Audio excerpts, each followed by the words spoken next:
બધી શું મળી ગઈ છે મને? એકદમ સરસ મજાની દૂધી. તો દૂધી તો બહુ મોટી મોટી સાઈઝની અહીંયા આગળ મળતી હોય છે ઓસ્ટ્રેલિયામાં અને મળી જાય ઇઝીલી. તો આપણે વિચાર કરી નાખ્યો, બનાવી નાખીએ મસ્ત મજાના કોફતા કે ના દૂધીના. હું ઘણી રીતના બનાવતી હોય છે. આટલી મોટી દૂધી છે ભાઈ, ઘણી રીતના વપરાય. એક ફેરે તો થેપલામાં પણ વપરાઈ ગઈ. હવે બનાવી નાખશું કોફતા. તો આજે મારી રસોઈ તો થવાની છે. રસોઈમાં બનવાનું છે શું? તો મસાલા ઢોસા. મસાલા ઢોસાની બધી તૈયારી થઈ ગઈ છે. ચટણી રેડી છે, બટેટા બફાઈ ગયા છે, દાળ બફાઈ ગઈ છે.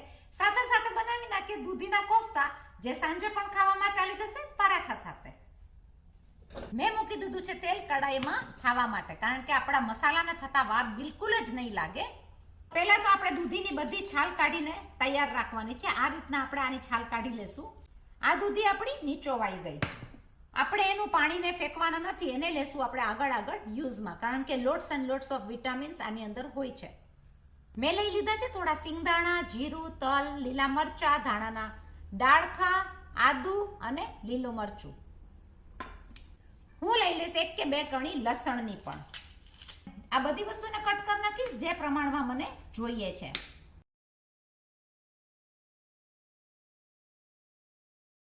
તમારા ઘરમાં જે તીખાશ ખવાય એ પ્રમાણે તમે લઈ શકો. લઈ લેશું સિંગદાણા, તલ અને જીરું. આ બધી વસ્તુને આપણે લઈ લેશું આપણા કુંડી ધોકામાં. કુંડી ધોકામાં કૂટેલી વસ્તુની સ્વાદ જ અલગ હોય. આપણે લીલા મસાલાને કૂટી નાખશું બધું એકસાથે. કૂટેલા મસાલાનો સ્વાદ એકદમ જ સરસ આવે. મને પસંદ હોય છે કુંડી ધોકાનું કૂટેલી વસ્તુ, તો હું વધારે પ્રિફર કરતી હોઉં છું મારી રેસીપીમાં કુંડી ધોકાવાળું. વાતમાં આપણી તો વસ્તુ આ ભાઈ કૂટીને તૈયાર થઈ ગઈ છે. તમે જોઈ લ્યો, આપણને જોઈએ છે થોડું આખું પાકું. લઈ લેશું એને આપણા બાઉલની અંદર, કારણ કે આપણને આ મસાલો 2 વાર યુઝ કરવાનો છે.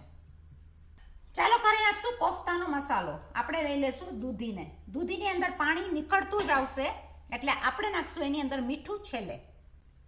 લઈ લેશું આપણો કૂટેલો લીલો મસાલો. ઇન્ડિયન મસાલો તો ભાઈ બધો જ જશે એની અંદર. તો આપણે લઈ લેશું જોઈતા પ્રમાણમાં હળદર. મેં લઈ લીધી છે 5 ચમચી જેટલી હળદર.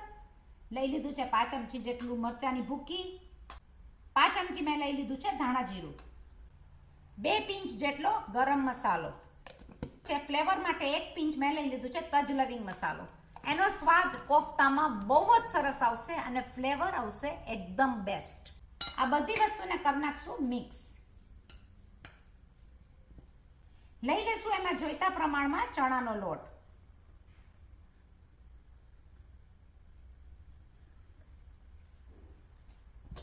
નાખશું એને મિક્સ.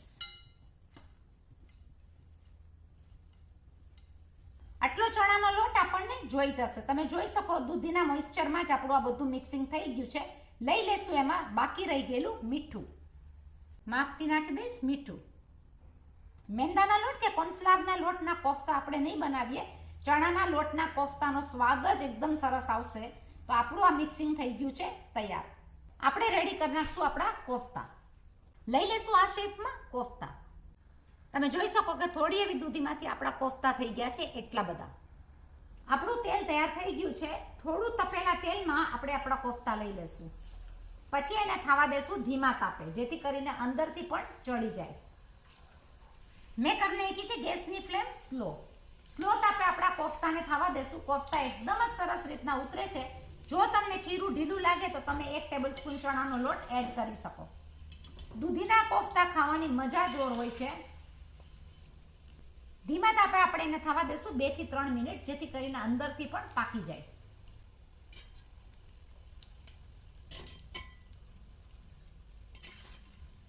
જ્યાં સુધી આપણા કોફતા પાકે છે આપણે કરી લઈશું એની ગ્રેવી રેડી.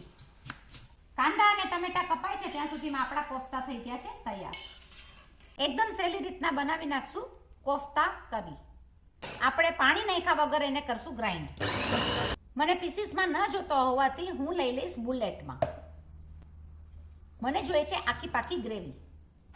જેવી ગ્રેવી જોઈએ છે એ પ્રમાણે આપણી ગ્રેવી તૈયાર છે. કરી નાખશું ટમેટાની ગ્રેવી. રેડી છે આપણા ટમેટાની ગ્રેવી.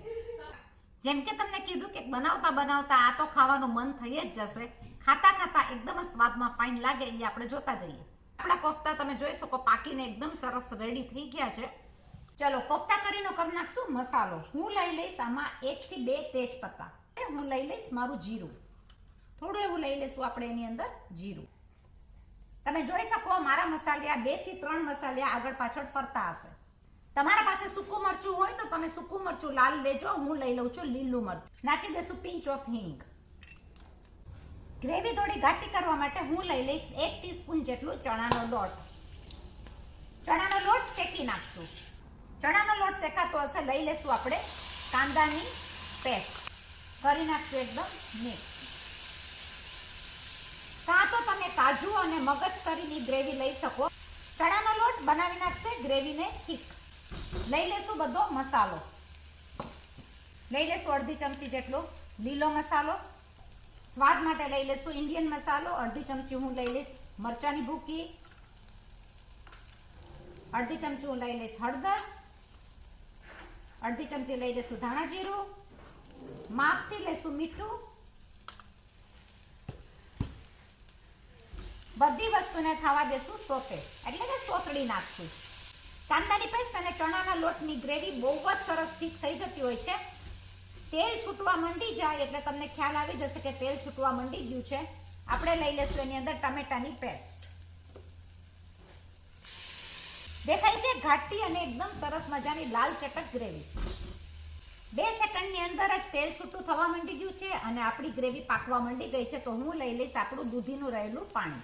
ગ્રેવી કરવા માટે આપણે લઈ લેશું થોડું એવું સાદું પાણી. લઈ લેશું થોડા એવા ધાણા કાપીને. ધાણાનો ફ્લેવર સ્વાદને ઓર વધારો આપશે. કોફતા નાખ્યા બાદ આપણે 2 થી 3 સેકન્ડ જ એને ઉકાળવાના છે. રેડી કોફતામાં આપણે લઈ લેશું થોડી એવી કસૂરી મેથી. કોફતા તરત જ પલળી જશે ને એકદમ જ સરસ કોફતા થયા છે. આ જરૂર બનાવજો.